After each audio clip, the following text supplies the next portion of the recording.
पास मत रहा करो, सेवा मत किया करो, नहीं तो हो सकता है छुआछूत की बीमारी है ये मर्ज तुम्हें भी हो जाए। लेकिन धन है मेरी रेखा, लाख मना करने पर बेचारी बाज नहीं आती है, हमेशा हमारी परवरिश में लगी रहती है। भैया जब से आज मैं उठा हूँ, आज मुझे पिताजी की बहुत याद आ रही है। मैं सोच रहा हूँ, रेखा के इंतजार कर रहा हूँ, आज मेरी रेखा आ जाएगी, उससे राय करके आज ही अपने गांव पे नगर जरूर जाऊंगा। मैं रेखा का इंतजार करता हूँ। भगवान तेरा ही सहारा है, मालिक तेरा ही सहारा।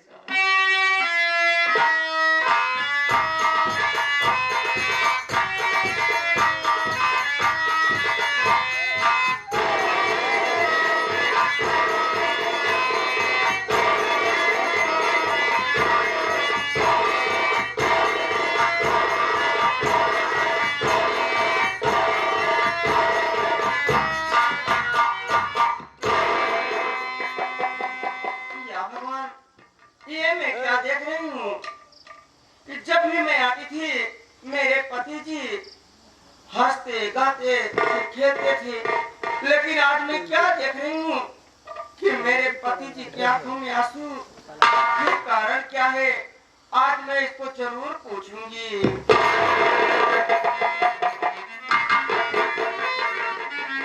स्वामी जी, मैं आपसे कुछ कहना चाहती हूँ।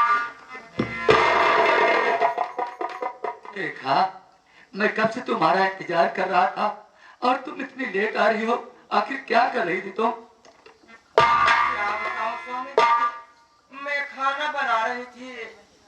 मैं सोची कि खाना बना करता मैं अपने स्वामी जी के पास चलूं। कितनी अच्छी तुम्हारी विचारधारा है। कुछ मुझसे तुम कहना चाहती हो? क्या कहना चाहती हो, बोलो।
वाह वाह रेखा, क्या बात है, तुम मेरे लिए खाना लेके आई हो।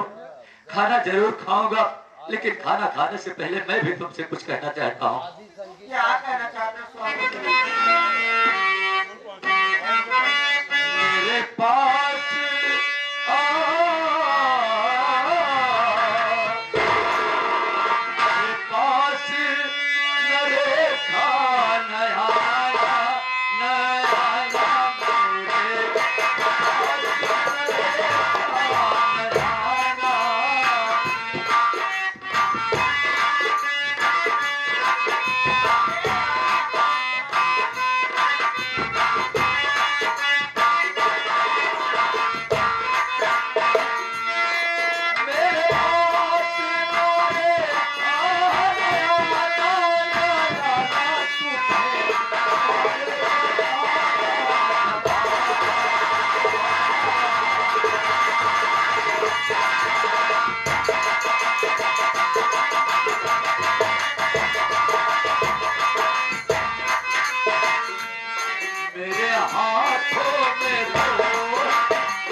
खाना जरूर खाऊंगा, लेकिन मैं अपने हाथों से कैसे खाना खा पाऊंगा रेखा?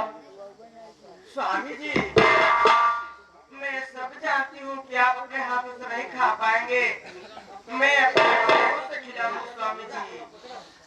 वाह रेखा वाह, अगर इतना समझाने पर भी तुम समझ नहीं रही हो, मैं तुम्हें कितनी बार समझा चुका हूँ रेखा। अरे खाने पीने की बात तो बहुत दूर रही, सारी दुनिया वाले मुझे ताना मारते हैं कि वाह रमेश, किस करने की तुझे सजा मिल रही है और तू एक कोढ़ी है। और इसीलिए मैं तुम्हें कह रहा हूँ रेखा, कब तक तुम मेरे साथ में जिल्लत झेलती रहोगी? मेरा कहना मानो तो बहुत बड़ी दुनिया है, कोई अच्छा सा लड़का ढूंढ करके अपनी दूसरी शादी रचा लो रेखा। दूसरी ये क्या कह रहे हैं स्वामी जी? मैं आपको छोड़कर चली जाऊं, मैं दूसरी शादी रचा लूं? अरे स्वामी जी, ऐसा कभी नहीं हो सकता। वो पत्नी को कि जो अपने पति का साथ छोड़कर चली जाए। वाह रेखा वाह, कितनी अच्छी तुम्हारी विचारधारा है। अगर यही बात है, तुम खाना ही खिलाना चाहते हो तो ठीक है, मुझे बहुत जोर से खाना यानी भूख लगी है और बहुत जोर से प्यास लगी है। जल्दी से खाना खिला दो और पानी पिला दो।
रेखा रेखा, मुझे बहुत जोर से भूख और प्यास लगी थी।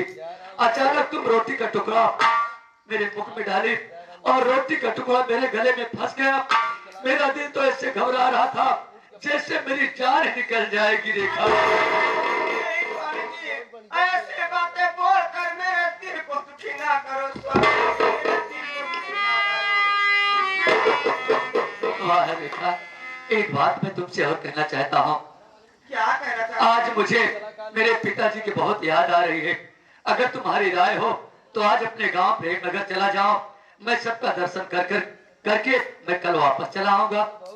बड़ी अच्छी बात है स्वामी जी, यदि आपका विचार बना है तो आप जा सकते हैं। लेकिन स्वामी जी, आप मेरा भी ख्याल रखना।